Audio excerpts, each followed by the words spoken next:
여호와의 사자가 아비에셀 사람 요아스에게 속한 오브라에 이르러 상수리 나무 아래에 앉은지라. 마침 요아스의 아들 기드온이 미디안 사람에게 알리지 아니하려 하여 밀을 포도주 틀에서 타작하더니 여호와의 사자가 기드온에게 나타나 이르되 큰 용사여 여호와께서 너와 함께 계시도다 하매 기드온이 그에게 대답하되 오 나의 주여 여호와께서 우리와 함께 계시면 어찌하여 이 모든 일이 우리에게 일어났나이까? 또 우리 조상들이 일찍이 우리에게 이르기를 여호와께서 우리를 애굽에서 올라오게 하신 것이 아니냐 한 그 모든 이적이 어디 있나이까? 이제 여호와께서 우리를 버리사 미디안의 손에 우리를 넘겨주셨나이다 하니 여호와께서 그를 향하여 이르시되 너는 가서 이 너의 힘으로 이스라엘을 미디안의 손에서 구원하라. 내가 너를 보낸 것이 아니냐 하시니라. 그러나 기드온이 그에게 대답하되 오 주여 내가 무엇으로 이스라엘을 구원하리이까? 보소서 나의 집은 문낫세 중에 극히 약하고 나는 내 아버지 집에서 가장 작은 자니이다 하니 여호와께서 그에게 이르시되 내가 반드시 너와 함께 하리니 내가 미디안 사람 치기를 한 사람을 치듯 하리라 하시니라. 아멘. 서너 살짜리 아이들의 이런 낙서들 익숙하시죠? 하지만 이 평범한 낙서가 이렇게 변할 수도 있습니다. 이 멋진 작품들의 공동작가인 캐나다 화가 루스 우스터만과 그녀의 2살배기 딸 이브를 소개합니다. Hello, EBS TV News viewers. My name is Ruth Osterman, and this is Eve. She's my 2.5-year-old daughter, and we have recently begun collaborating with each other with our art. So she will begin a sketch for me. She'll sketch out. She will give me inspiration and guidance as to what direction to take it in, and I will take her sketch and paint over top of it and kind of include her scribbles and drawings and turn a painting out of it. And we are very excited to share this with you in our process, and we hope you enjoy it. 루스 우스터만은 자신의 딸의 낙서를 멋진 작품으로 완성시킵니다. 저 영상을 보는데 하나님은 인생의 그 얼룩진 그 인생의 낙서를, 인생의 도화지를 멋진 작품으로 바꾸어 주시는 분이구나, 이런 생각이 들었습니다. 우리 각자의 인생의 도화지에는 여러 가지 스케치가 있습니다. 즐거움도 있고 기쁨도 있고 슬픔도 있죠. 때로는 아픔도 있고 상처도 있습니다. 상처로 얼룩진 우리의 인생의 도화지를 바라볼 때 우리의 마음은 낙심됩니다.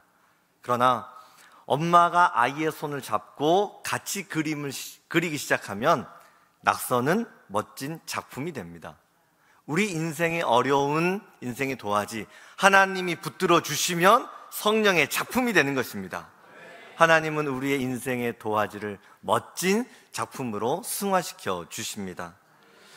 제 인생의 도화지에는 하나님의 손길에서 치유되고 회복되었던 하나님의 은혜가 있습니다.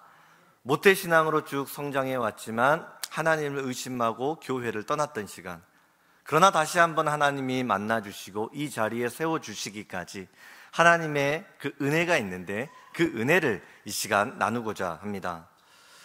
저는 10대 시절에 성경에 기록되어 있는 수많은 기적들이 내 삶 속에 펼쳐질 수 있을까, 이런 의심을 가지고 있었습니다. 오늘 본문에 등장하는 기드온이 그런 의심을 갖고 있었거든요. 기드온이 살았던 시대는 미디안이 이스라엘을 괴롭혔던 시대입니다. 농사를 지어서 힘들게 곡식을 다 준비하면 미디안이 칼과 창을 갖고 와가지고 다 빼앗아 가버리는 거예요. 본문 11절을 보니까 마침 요아스의 아들 기드온이 미디안 사람에게 알리지 아니하려 하여 밀을 포도주 틀에서 타작하더니, 밀은 넓은 평지가 있는 이 마당에서 밀을 타작을 하는 것이죠. 그런데 기드온은 포도주 틀 속에서 밀을 타작합니다. 이 좁은 공간에서 이 작업을 하려면 얼마나 불편했겠어요. 그런데도 곡식을 다 보이는 데서 타작하면 미디안 군대가 와서 다 빼앗아 가버리니까 숨어서 곡식을 타작할 수밖에 없었던 것이죠. 더 틀 속에 갇혀서 밀을 준비하고 있을 때 그 기드온의 마음이 어땠을까요? 굉장히 힘들었을 거예요. 인생에 낙심이 찾아오고. 성경에는 수많은 기적이 있는데 기드온의 삶에는 기적이 펼쳐지지 않거든요.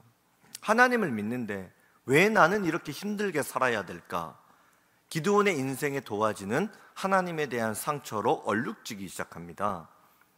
저는 저 기드온을 볼 때 저의 어린 시절이 생각납니다. 제가 초등학교 시절에 재밌게 봤던 한지붕 세 가족이라고 하는 드라마가 있었습니다. 하나의 그 주택 안에 세 가정이 함께 모여 사는 것이죠. 서로 모르는 사람들인데 너무 가난하기 때문에 그냥 그렇게 모여서 삽니다. 음식을 먹을 때 좀 나눠 먹으면 좋잖아요. 그런데 너무 여유가 없다 보니까 고기나 좋은 것들 먹을 때는 이렇게 문을 닫고 막 숨어서 먹을 수밖에 없어요. 그러다 들켜서 싸우기도 하고 웃기도 하고 울기도 하고 그렇게 서민들이 살아가거든요. 저 역시 어린 시절에 한 10평 정도 되는 단칸방에 5가족이 모여서 살았습니다. 저희 아버지 월급날이 되면 이제 한 달에 한 번 삼겹살 먹는 거예요. 고기 먹는 거예요. 그러면 어머니가 방문을 다 닫아버려요. 창문도 다 닫습니다. 그러면 연기가 자욱해서 눈이 매요. 엄마 문 좀 열면 안 돼? 아니야, 원래 삼겹살은 이렇게 먹는 거야. 고기 냄새 나가면 다른 사람 들어올까 봐 자녀들에게 고기 한 점이라도 더 먹이고 싶어서 우리 어머님은 그렇게 하셨던 것 같아요. 어린 시절 저희 집 너무너무 가난했거든요. 가난하게 살았지만 부모님은 그래도 참 정이 많으신 분이었어요. 사랑이 참 많았습니다. 저희 아버지도 사랑이 참 많으셨는데 그런데 좀 단점이 있었어요. 술을 좀 많이 드셨어요. 그리고 이렇게 삼봉 아세요? 삼봉도 주시고 뭐 고스톱도 주시고 막 그랬단 말이죠. 이제 아버지 월급날이 돼가지고 오늘 저녁에 고기 먹나 맛있는 거 먹나 기다리는데 10시 11시가 돼도 아버지가 안 오셔요. 기다리다가 딱 잠들었는데 그날 새벽에 아버지가 술에 취해서 들어오신 거예요. 그리고 또 기분 좋다고 고스톱을 쳤는데 30만 원이나 잃어버렸어요. 80년대 초에 큰 돈이죠. 그 새벽에 이제 부모님이 이제 다투신 거예요. 부부싸움이 시작됐어요. 아침에 딱 눈을 떠보니까 야, 이거 분위기가 굉장히 냉랭해요. 이럴 때는 엄마 아빠 눈치를 잘 봐야 되잖아요. 근데 저는 이제 고기 한 달에 한 번 먹는 건데 그거 못 먹게 생겼으니까 너무 아쉽죠. 그래서 아버지 출근하실 때 제가 아버지 손을 잡고 아빠 빵빠레가 먹고 싶은데요, 아이스크림이라도 좀 사주면 안 돼요? 그랬더니 아버지가 퇴근하시면서 검정색 비닐봉지에다가 빵빠레를 딱 사들고 오셨어요. 제가 빵빠레다 하고 아빠한테 달려가서 그 아이스크림을 받으려고 하는데 저희 어머니가 중간에서 그걸 가로채버렸어요. 그리고 바닥에다가 탁 던져버렸습니다. 아이스크림이 그냥 방바닥에 그냥 다 퍼질러지는 거죠. 난리가 나는 거죠. 지금 집에 쌀이 떨어져가지고 밥을 굶게 생겼는데 아이스크림이 웬 말이냐고. 그렇게 가정을 모르냐고. 그래도 아버지도 이제 화가 나셔가지고 아무리 없이 살아도 그렇지 애들이 아이스크림 하나 먹고 싶다는데 그거 하나도 못 사주냐? 이러면서 두 분의 또 부부싸움이 시작됐어요. 근데 이 싸움이 생각보다 심각해졌어요. 너무 커져버린 거예요. 어머니가 보자기에다가 어머니 막 옷가지를 싸요. 그러다가 어느 순간에 보자기를 안고 집을 뛰쳐나가버리는 거예요. 제가 그 순간에 이때 우리 어머니 놓치면 이거 안 되겠다 막 그런 불안한 생각이 들어갖고 막 쫓아갔어요. 쫓아가서 엄마 손을 딱 잡았는데 너무도 차갑게 팍 뿌리쳐버리는 거예요. 제가 알던 어머니가 아니었어요. 너무 낯설게 느껴지고 너무 엄마를 잃어버릴까 봐 막 걱정이 됐어요. 엄마 가지마. 엄마 나 무서워. 엄마 무서워. 내가 아이스크림 사달라고 떼쓰지 않을게요. 엄마 내가 잘못했어. 엄마 가지마. 나 버리지마. 엄마 없으면 나 혼자 어떻게 살라고. 나 혼자 어떻게 살라고. 울면서 엄마 다리에 막 매달렸어요. 이 아들의 애처로운 눈물이 모성애를 자극했던지 저희 어머니가 길바닥에 탈푸덕 주저앉고 저를 끌어안고 엉엉 울기 시작하셨어요. 그렇게 한참을 우신 다음에 어머니가 제 손을 다시 잡고 집으로 돌아왔어요. 근데 집으로 돌아왔는데 혹시라도 힘들어지면 우리 엄마가 나 떠나버리지 않을까, 버리고 도망가지 않을까, 이제 그런 불안이 내 마음에 찾아온 것이죠.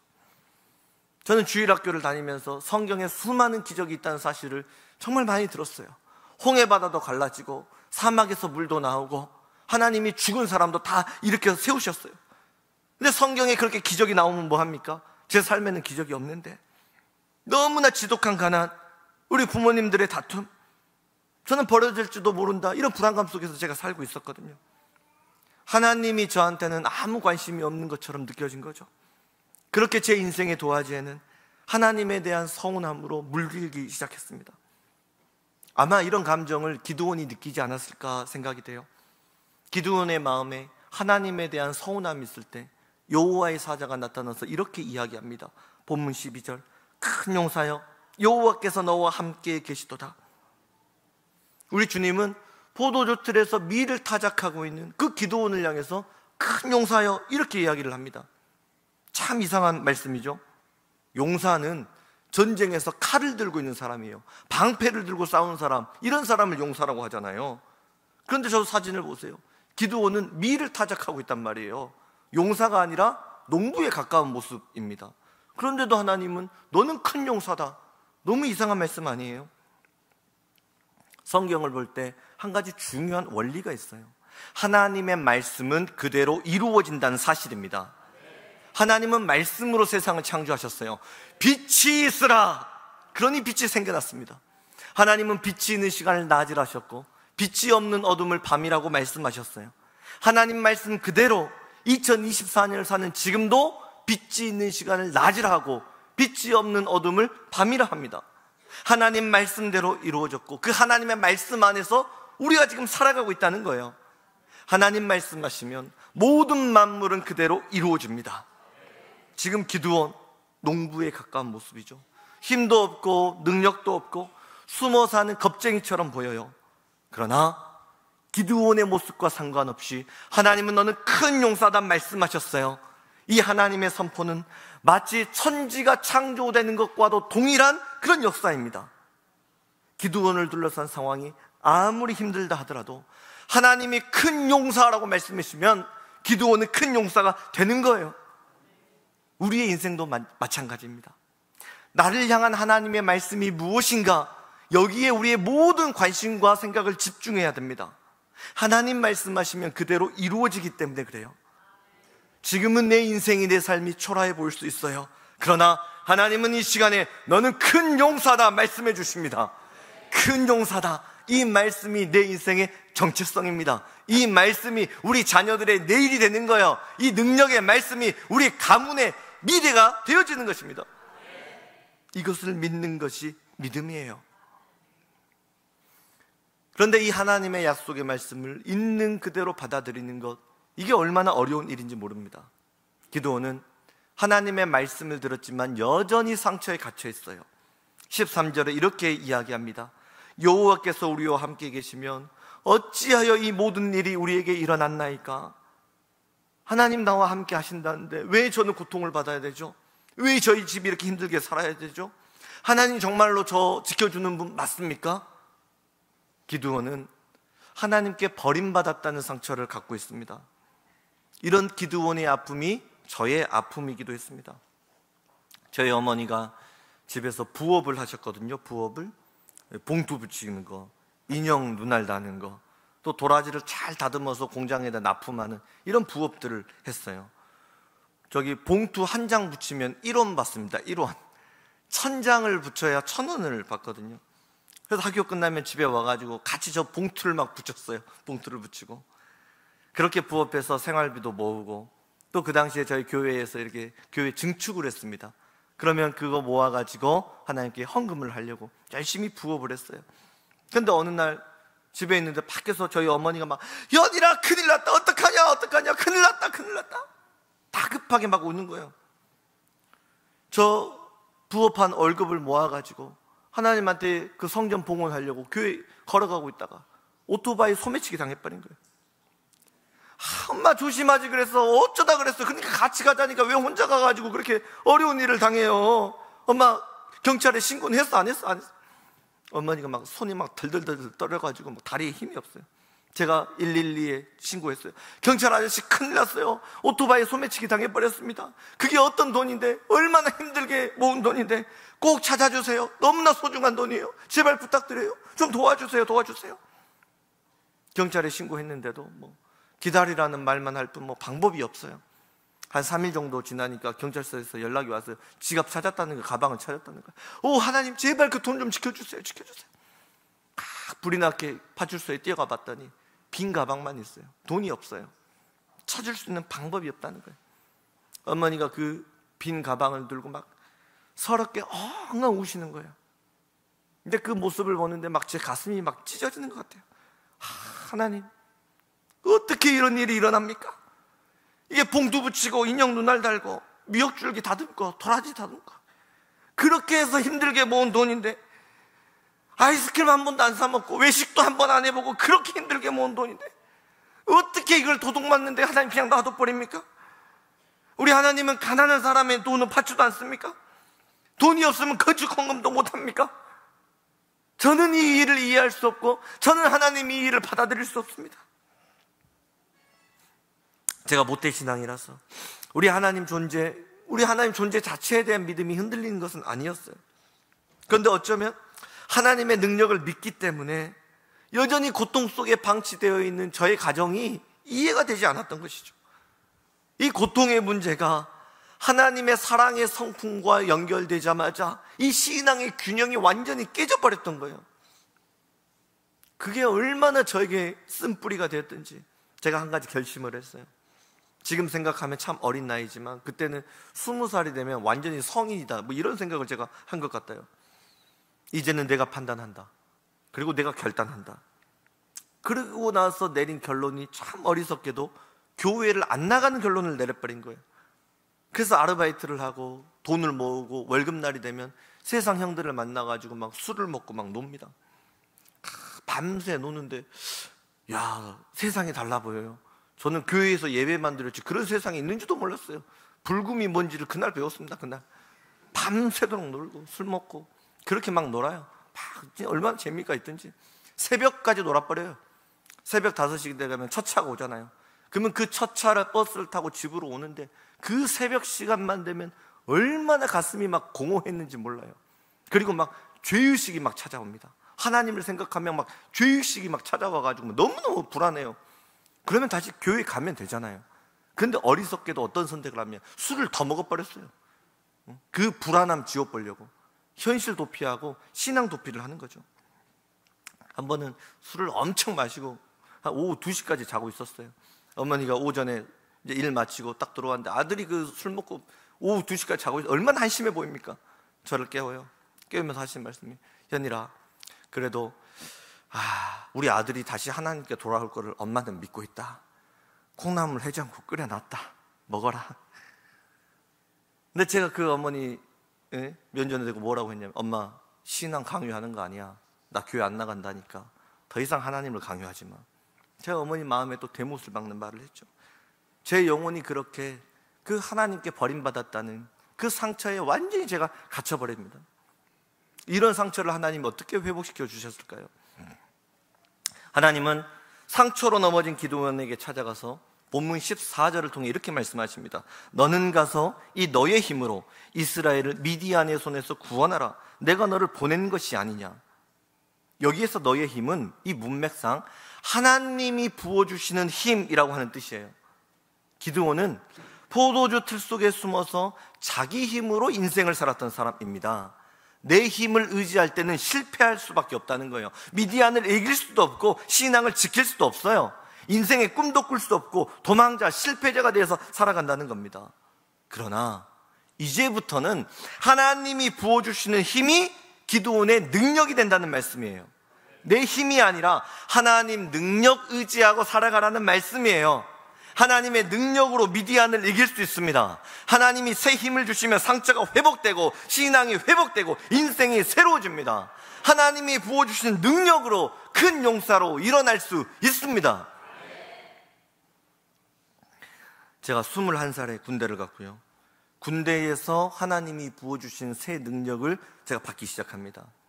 제가 이등병 시절에 군대 가니까 한 번도 해보지도 않았는데 갑자기 막 삽질을 시켜요.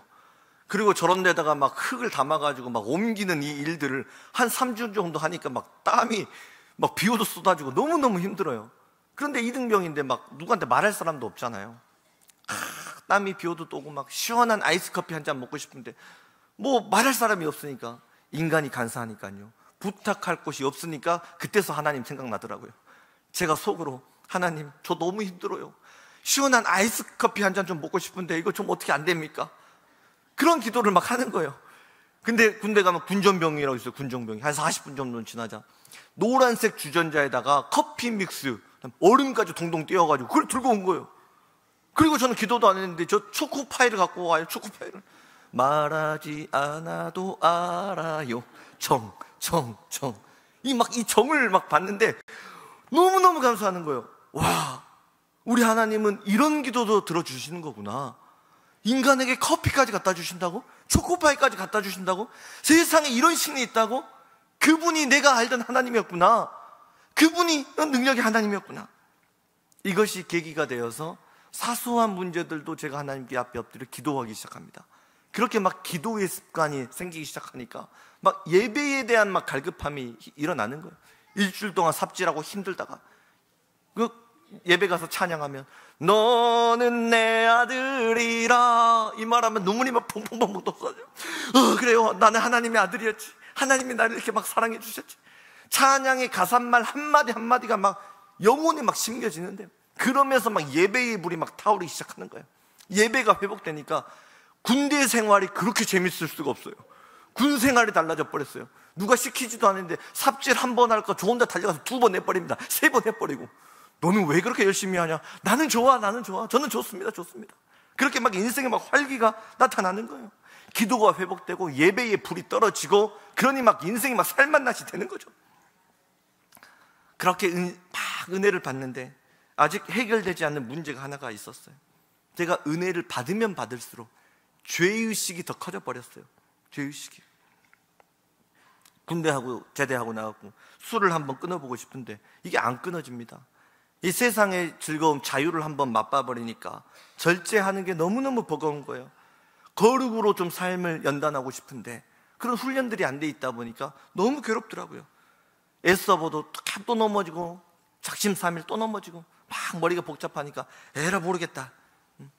그래서 군대를 제대하고 나서 23살에 제 꿈이 뭐였냐면 그냥 전국을 막 돌아다니고 싶은 거예요. 돌아다니고 싶은 거예요. 내가 하고 싶은 대로 하고 싶은 거예요.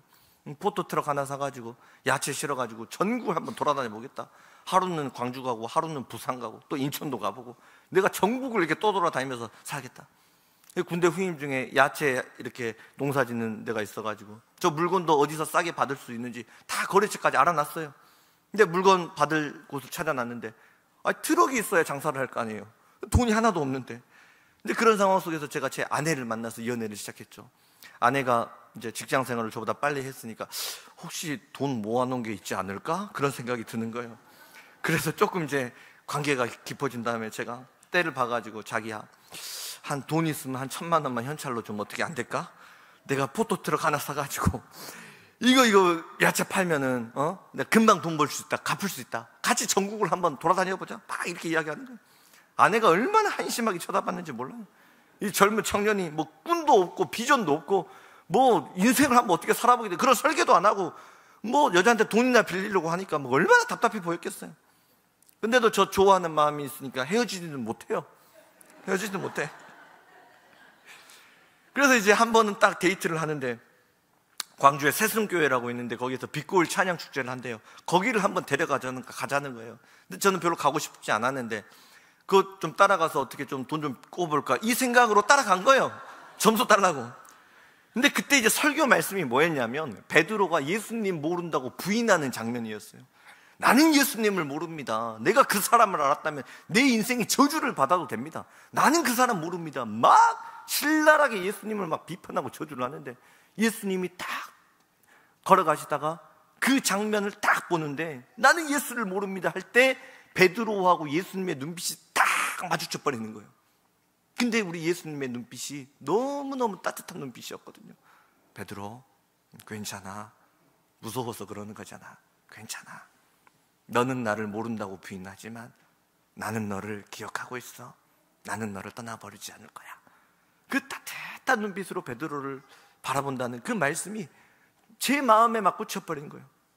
예수님이 꼭 그렇게 따뜻한 눈빛으로 막 저를 바라보고 계시는 것 같은 그 예수님의 사랑이 막 느껴지기 시작하는 거예요.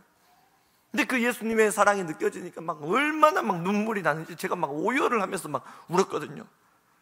다시 예수님 품에 한번 안겨보고 싶은데 막 저의 막 죄의식이 막 생각이 나니까 주님 앞에 갈 수가 없는 거예요. 하나님 앞에 나 이현일의 존재 자체가 죄덩어리라는 것, 내 인생 존재가 그냥 죄라는 이 사실 때문에 제가 예배 드리다가 바닥에 무릎을 꿇고 하나님, 저는 죄인이에요. 죄인이에요. 어떻게 해요? 어떻게 해요? 우리 예수님 심판을 저는 받을 자격이 없는데, 받을 수도 없는데 하나님 어떻게 해요? 어떻게 해요? 어떻게 해요? 용서해 주세요. 잘못했어요. 하나님 용서해 주세요. 용서해 주세요. 그렇게 막 울고 있는데 그냥 제 마음에 예수님이 옆에서 엉엉 울고 계시다는 막 그런 느낌들이 강하게 들어요. 마치 예수님의 막 울음소리가 제 귀에 막 들리는 것처럼 너무나 생생하는 거예요. 제가 마음속으로 예수님 왜 울고 계세요? 근데 예수님이 이렇게 말씀하신 것 같았어요. 연희라, 내가 2000년 전 십자가에서 너의 모든 죄를 다 용서했는데 왜 그 사실을 믿지 못하고 그렇게 힘들어하고 있어? 내가 너를 얼마나 사랑하고 있었는데, 내가 너를 얼마나 그리워하고 있었는데, 내가 너를 얼마나 보고 싶어 했는데 왜 십자가 사랑을 믿지 못하고 그렇게 나에게 다가오지 못하고 그렇게 아파하고 있니? 그때 우리 예수님 십자가 사랑이 나 이현희를 위한 하나님의 구원의 사실이라고 하는 이 사실이 가슴으로 믿어지기 시작했습니다. 그때에 그러므로 이제 그리스도 예수 안에 있는 자에게는 결코 정죄함이 없나니 이는 그리스도 예수 안에 있는 생명의 성령의 법이 죄와 사망의 법에서 너를 해방하였습니다. 강력한 복음의 불이 제 심령 가운데 딱 떨어지는 거예요. 성령의 불이 떨어지자, 복음의 불이 떨어지자 그동안 저를 얽매고 있었던 이 죄의 사슬이 딱 끊어지는 것을 경험합니다. 얼마나 마음에 큰 자유함이 찾아왔는지 몰라요. 하나님, 저는 이제 이런 자유함 놓치기 싫어요. 하나님 손 붙들고 살래요. 예수님 손 붙들고 살래요. 성령 안에서 살아갈래요. 다 그렇게 기도하는데 하나님의 마음에 이런 감동을 주셨어요. 연일, 내 사랑하는 아들, 언젠가 너희 어머니가 아들, 엄마는 그래도 아들이 하나님께 돌아올 것 믿고 있다, 그 이야기 했던 거 생각나? 너희 어머니 마음에 너를 향한 믿음과 신뢰를 심어준 분이 바로 나 하나님이다. 나는 언제나 너를 믿고 신뢰하고 있었어. 이제는 네가 한번 나 하나님 믿어보지 않을래? 여러 가지 아픔이 있을 수 있고 여러 가지 인생의 굴곡이 있을 수 있지만 내가 변치 않고 너를 믿고 있고 신뢰해 주었던 것처럼 이제는 네가 나를 한번 좀 믿어주면 안 될까? 그렇게 기도를 하는데 하나님이 제가 7살 때 기도했던 그 장면을 보여주셨어요. 하나님, 저는 목사가 되고 싶어요. 그래서 예수님 모르는 우리 아빠 예수님 믿게 할 거예요. 천국 생명 없는 우리 아빠 불쌍해서 어떡해요? 예수님 몰라서 저렇게 술에 빠져 있고 하나님 그렇게 안타깝게 살아가는 우리 아빠 불쌍해서 어떡해요? 하나님, 저를 목사로 사용해 주세요. 목사로 사용해 주세요. 그 모습을 보는데 그렇다고 해서 제가 그 자리에서 결단하고 또 목회자가 될 수 있는 상황도 아니잖아요. 방금까지 제가 어떤 생각을 갖고 있었던 사람이에요? 아내한테 1000만 원 빌려가지고 포토트럭 사려고 그런 생각을 갖고 있었던 사람 아니에요. 그래서 제가 100일 새벽 제단을 쌓았어요. 그 소명을 점검하는 시간을 가졌습니다. 하나님이 저를 목사로 부르신 것이 맞다면 하나님 소명의 말씀을 주세요. 제 심장 속에 지워지지 않을 소명의 말씀을 주세요. 하나님, 저는 두려워요. 제가 어떻게 목회를 감당합니까? 저를 긍휼히 여겨주세요. 하나님, 저를 도와주세요. 그렇게 100일 새벽 제단을 쌓는 어느 날 하나님이 마태복음 16장 18절의 말씀을 제 심령에 심어주셨습니다. 또 내가 내게 이르노니 너는 베드로라. 내가 이 반석 위에 내 교회를 세우르니 음부의 권세가 이기지 못하리라. 이 소명의 말씀이 얼마나 위로가 되고 능력이 되었는지 몰라요. 하나님이 이처럼 보잘것없는 이 사람 위에 하나님이 주님의 영광스러운 교회를 세워주신다, 이 말씀이 너무너무 영광스러웠어요. 그래서 저는 제 삶을 하나님께 드리기로 소원합니다. 하나님 안에서 우리의 인생은 회복될 수 있습니다. 회복을 넘어서 새로운 믿음의 길이 펼쳐지는 거예요. 우리의 삶을 위협하는 위기들이 얼마나 많이 있습니까? 내 힘 의지하고 살아갈 때는 넘어질 수밖에 없어요. 믿음, 내 힘으로 지키는 것 아닙니다. 사역, 헌신, 봉사, 내 능력으로 감당하는 것이 아니에요. 경제의 위기, 질병의 위기, 가정의 위기, 신학의 위기를 이겨내기 위해서는 하나님의 능력을 받아야 됩니다. 성령의 불을 받아야 돼요. 은혜의 불을 받아야 돼요. 기도의 불을 받고 말씀의 불을 받고 복음의 능력을 붙들고 살아야 됩니다. 하나님 능력 안에서 인생의 회복을 보게 되는 것이죠. 하나님 능력 가운데 자기 존재의 기쁨을 회복하게 되는 겁니다. 우리는 여전히 수많은 인생의 문제와 고통을 끌어안고 살아가지만 오직 성령이 우리에게 임재해 주시면 평안이 넘치게 됩니다. 신앙이 무너졌습니까? 가정이 깨졌습니까? 미래가 보이지 않아 불안하십니까? 말씀에 불이 떨어지는 예배의 자리로 나오세요. 성령의 불이 떨어지는 기도의 자리로 나오세요. 복음에 불이 떨어지는 사역의 자리로 달려가십시오. 하나님의 능력을 붙들고 살아갈 때 큰 용사로 일으켜 세워주시는 믿음의 세상이 펼쳐집니다. 포도주 틀 속에 숨어있는 기드온, 하나님의 능력이 이제는 너의 능력이 될 것이다. 그런데 그 말씀을 들은 기드온의 반응이 시큰둥합니다. 본문 15절, 오 주여, 내가 무엇으로 이스라엘을 구원하리이까? 보소서, 나의 집은 므낫세 중에 극히 약하고 나는 내 아버지 집에서 가장 작은 자니이다. 주님, 저는 므낫세 지파이고 그 중에서도 가장 작은 사람이에요. 가장 능력이 없는 사람이에요. 이렇게 자꾸 초라한 제가 어떻게 큰 용사가 되어서 싸울 수 있단 말입니까? 우리가 큰 용사로 살아가려고 할 때 우리 앞을 가로막는 므낫세 지파의 연약함이 있다는 것입니다. 말씀을 들으면 힘이 나지만 나를 둘러싼 상황과 현실은 변한 것이 아무것도 없어요. 경제적인 위기가 찾아와요. 건강의 위기가 찾아와요. 자꾸만 현실, 나를 넘어지게 만드는 이 므낫세 지파의 약점이 우리를 넘어뜨려 버립니다. 저는 목사로 소명을 받고 제 삶을 바꾸려고 애를 썼습니다. 가장 먼저 술을 끊고 싶었어요. 저희 할아버지도 술 중독에 빠져 있었고 저희 아버지도 술을 많이 드셨잖아요. 그 피가 저한테도 연결됐는지 끊고 싶은데 끊어지지가 않아요. 또 장로의 신학대학교를 목표로 하고 공부를 했는데 공부하는 일이 생각보다 너무 버거웠습니다.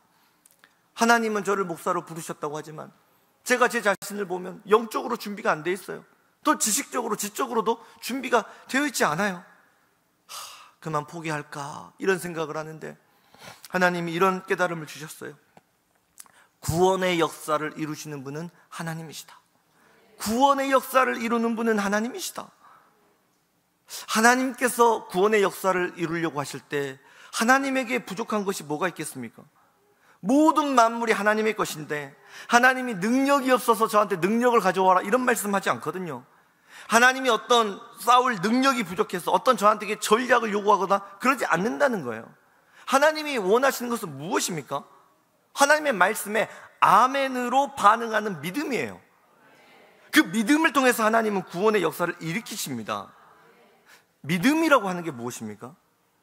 때로는 이유를 알 수 없고 동기부여가 되지 않고 여전히 인생이 힘들고 괴롭지만 믿음이라고 하는 건 여전히 신앙의 자리를 지키는 것이 믿음이에요. 하나님이 기드온에게 너는 큰 용사다 이 음성을 들었을 때 기드온이 정말로 행복했을까요? 여러분의 신앙생활이 정말로 행복하십니까? 때로는 행복하지 않은 시간들이 있죠. 너무 고되고 버거운 현실들이 있다는 거예요. 내가 예상해보지도 못했던 순간들, 내가 생각해보지도 못한 사람들 때문에 마음이 무너져버리는, 다 포기해버리고 싶은 그런 순간이 있다는 거예요. 그러면 우리의 믿음 생활이 정말로 불행한 것입니까? 힘든 순간이 있지만 그렇다고 해서 불행한 것은 아니에요. 우리가 걸어가는 모든 신앙의 여정에 대해서 하나님이 상급으로 갚아주시고 이 모든 일들을 하나하나 설명해 주실 천국의 날이 있기 때문입니다. 때로는 기도가 안 나와요. 아무리 노력해도 입술이 터지지가 않을 때가 있어요. 왜 내가 이렇게 힘들게 살아야 되는지, 왜 이런 고난을 받아야 되는지 그 현실을 받아들이기가 너무 버거운 순간이 있다는 거예요. 그러나 믿음은 무엇입니까? 이해가 되지 않지만 여전히 말씀이 선포되어지는 그 예배의 자리를 지키는 것이 믿음이에요. 기도 대신 한숨만 터져 나오지만 여전히 기도의 자리를 지키는 것이 믿음입니다. 눈물만 터져 나오지만 여전히 그 사역, 사명의 자리를 지키는 것이 믿음이에요. 우리 하나님은 그 자체를 믿음으로 보시는 거예요. 그 연약한 마음 그대로 하나님 앞에 버텨내는 사람, 자기 인생을 견뎌내기 위해서 최선을 다하는 사람, 하나님은 그 믿음을 보시고 큰 용사로 일으켜 세우십니다. 저는 제 인생을 가로막는 이 므낫세 지파의 연약함 그대로 하나님께 고백했어요. 하나님, 저 술 끊을 수 없어요. 제 힘으로 해결할 수 없는데 하나님 좀 도와주세요. 하나님은 내장을 지으셨다고 하셨는데 제 체질을 좀 바꿔주면 안 됩니까? 제 몸이 알코올을 거부하는 체질이 되도록 좀 제 몸을 좀 바꿔주세요. 다 그렇게 기도하고 술을 또 먹었어요. 술을 또 먹는데 참 놀라운 일이 생겨났어요. 어느 순간부터 술을 먹으면 제가 구토를 해버리는 거예요. 알코올이 몸에 맞지가 않아요. 때로는 알코올 향만 와도 제가 이게 쓴물이 넘어오고 구토를 오버히트를 하게 되는 거예요. 몸에 안 맞으니까 자연스럽게 술 문제가 해결되어 버렸습니다. 다른 사람들은 1시간 공부하면 소화해야 되는 양을 저는 2시간, 3시간 공부를 해야 소화가 됐거든요. 하나님, 저는 다른 사람보다 더 많은 준비를 하고 노력을 해야 되는 사람인데 그것을 견뎌낼 수 있는 인내를 주세요. 하나님의 성실하심을 따라 성실할 수 있도록 성실의 은사를 주세요. 그렇게 기도를 하고 쪽잠을 자면서 하루에 18시간씩 공부를 했어요. 그런데도 하나님이 건강을 지켜주시고 또 공부할 때 지식을 깨달아가는 이 즐거움이 얼마나 기쁜 것인지 그 지식 습득의 즐거움도 알게 해주셨어요. 그렇게 장로의 신학대학교에 합격하고 이제 서울로 올라가기 전날 가족들과 마지막 저녁 식사를 하는데 저희 어머니가 이런 말씀을 하셨어요. 현일아, 너는 하나님께 드려진 사람이고 하나님이 선택하신 사람이다. 이 술과 도박에 빠진 집안에서 어떻게 주의 종이 나올 수 있겠냐? 이거는 하나님이 하시지 않으면 불가능한 일이다. 모든 것을 하나님이 하셨다. 하나님이 함께 하시면 불가능은 가능으로 바뀌게 됩니다. 고난의 터널을 지나간다 하더라도 하나님이 함께 해주시면 구원의 빛은 비춰집니다. 이 위대한 복음의 희망적인 소식을 하나님은 본문 16절을 통해 이렇게 말씀하십니다. 내가 반드시 너와 함께 하리니 내가 미디안 사람 치기를 한 사람을 치듯 하리라. 하나님이 함께 하실 때 미디안 사람을 마치 한 사람을 쳐서 무찌를 수 있는 그런 믿음의 시선이 생겨난다는 거예요. 사사기 6장 5절을 보면은요, 이스라엘 사람들이 마치 이 미디안의 군대가 추수 때에 나타나는 거대한 메뚜기 떼처럼 보여져가지고 벌벌벌벌 떨고 있는 장면이 나옵니다. 그런데 하나님이 함께 하시자 내가 싸워서 이길 수 있는 한 사람으로 보인다는 거예요. 객관적인 상황은 아무것도 변한 것이 없어요. 미디안은 여전히 강한 군대이고 능력이 많고 힘이 강합니다. 그런데 하나님이 함께 하시니까 같은 것을 보지만 다른 것을 보게 되는 거예요. 두려웠던 것이 더 이상 두렵지 않습니다. 나를 낙심시켰던 것이 더 이상 나를 넘어뜨리지 못하는 거예요. 왜요? 하나님의 관점으로 볼 수 있는 말씀의 렌즈가 끼워졌기 때문에 그렇습니다. 나를 둘러싸고 있는 상황과 문제가 어떻게 보입니까? 거대한 메뚜기 떼처럼 보인다면 우리는 여전히 포도주 틀 속에 숨어서 살아갈 수밖에 없어요. 눈에 보이는 것만 보고 살면 두려움과 낙심이 우리의 인생을 지배해버립니다. 그러나 믿음으로 바라보면 세상을 사는 방법이 달라져요. 세상을 향해 담대해지기 시작합니다. 하나님이 나를 책임져 주실 것을 믿기 때문에 위축되지 않아요. 두려워하지 않아요. 낙심하지 않습니다. 세상을 향해 강하고 담대할 수 있다는 거예요. 우리 하나님, 이 시간 나를 통해 나에게 말씀하십니다.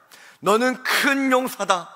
이 시대를 살리는 예배의 용사다. 하늘의 문을 여는 찬양의 용사다. 막힌 문을 여는 기도의 용사다. 영혼을 살리는 전도의 용사다. 다음 세대를 살리는 교사의 용사다. 교회를 살리는 복음의 용사다. 너는 하나님이 함께하는 사람이다. 위축되지 말아라. 가슴을 쫙 펴고 당당하게 살아가라. 너는 큰 용사다. 너는 큰 용사다.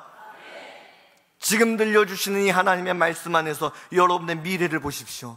이 능력의 말씀을 가지고 자녀들을 바라보시고 가정을 바라보십시오. 내가 어떤 모습이든지, 어떤 문제를 갖고 있든지, 어떤 상처를 가지고 있든지 하나님의 영적인 사전에 낙심이란 존재하지 않습니다. 내 영혼아, 내가 어찌하여 낙심하며 어찌하여 내 속에서 불안해하는가? 너는 하나님께 소망을 두라. 그가 나타나 도우심으로 말미암아 내가 여전히 찬송하리로다. 할렐루야. 우리는 여전히 많은 인생의 문제들을 가슴에 짊어지고 살아가야 합니다. 그러나 하나님과 함께 믿음의 걸음을 내디딜 수 있다면 당신은 이미 큰 용사입니다. 우직하게 느리더라도 한 걸음씩 하나님과 함께 나아가십시오.